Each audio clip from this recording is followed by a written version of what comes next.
Assalamualaikum warahmatullahi wabarakatuh. Di sini saya akan menjelaskan tugas 5 ekonomi kelembagaan, yaitu mengembangkan teori atau materi biaya transaksi. Sebelum kita melanjutkan penjelasannya, terlebih dahulu saya akan memperkenalkan diri. Perkenalkan, nama saya Sylvianti dengan stambuk 083 2019 0047, kelas C4 Agribisnis. Biaya transaksi. Biaya transaksi adalah ongkos untuk melakukan negosiasi, mengukur, dan memaksa pertukaran.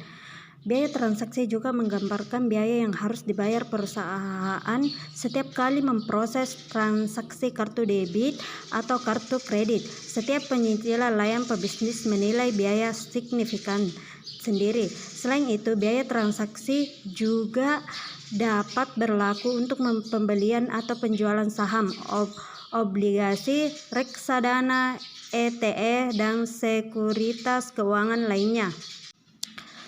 Biaya transaksi menurut Furudong dan Richeter yang dikutip oleh Banaham 2000.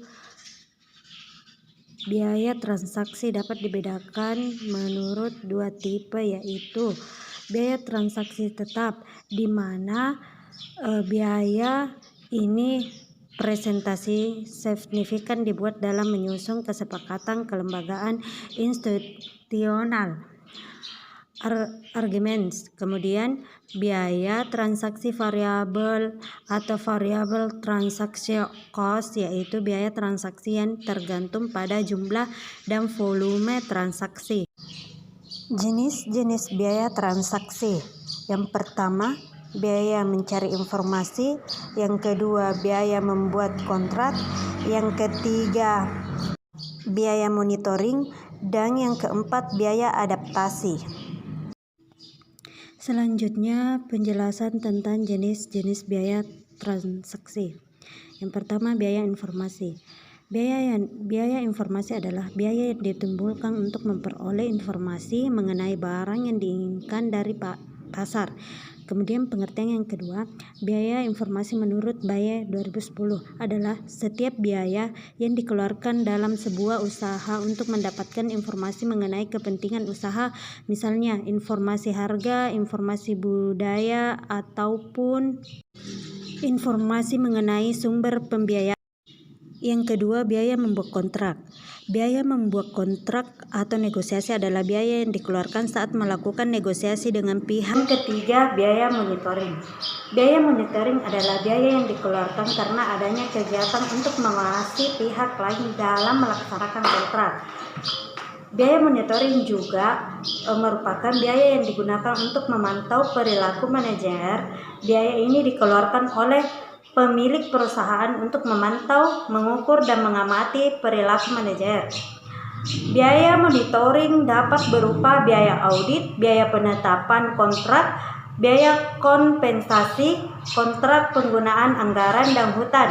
Misalnya biaya cek kualitas, cek kuantitas, cek harga, ketepatan waktu pengiriman, keamanan, dan lain-lain. Yang keempat, biaya adaptasi. Biaya adaptasi selama pelaksanaan kesepakatan adalah biaya yang ditimbulkan karena dilakukannya penyesuaian pada saat suatu kesepakatan transaksi dilakukan. Misalnya, penyesuaian biaya produksi karena kenaikan sebagian besar harga bahan baku dan lain-lain. Yang pertama, suatu kegiatan sering terjadi atau frequent. Yang kedua, suatu kegiatan transaksi atas barang atau jasa yang bersifat khusus atau spesialty.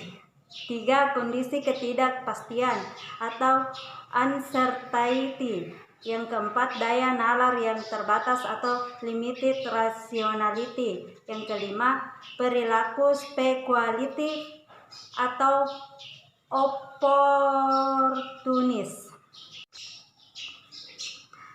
Dua cara menurunkan biaya transaksi. Yang pertama, meningkatkan kemampuan mengolah informasi atau menggunakan sistem informasi baru. Yang kedua, meningkatkan komunikasi horizontal, dan koordinasi.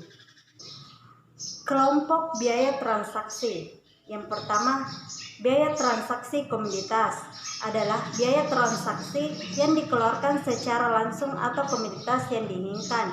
Yang kedua, biaya transaksi kelembagaan. Biaya transaksi yang dikeluarkan sebagai konsekuensi adanya kelembagaan yang turut serta mengatur pertukaran atas komoditas yang diinginkan. Hal-hal yang termasuk dalam biaya transaksi. Yang pertama, biaya organisasi tenaga kerja. Yang kedua, biaya pengolahan informasi. Yang ketiga, biaya koordinasi atau supplier. Yang keempat, biaya penarikan atau pelanggan. Biaya mengelola distributor. Yang keenam, biaya mobilitas. Yang ketujuh, keamanan listrik atau air dan telepon. Yang kedelapan, biaya research and development. Yang kesembilan, biaya audit laporan keuangan. Dan yang kesepuluh, biaya administrasi lainnya. Biaya-biaya tersebut harus dikelola dengan benar agar tidak meningkatkan setiap periodenya. Semakin tinggi biaya transaksi, maka semakin berkurang laba perusahaan.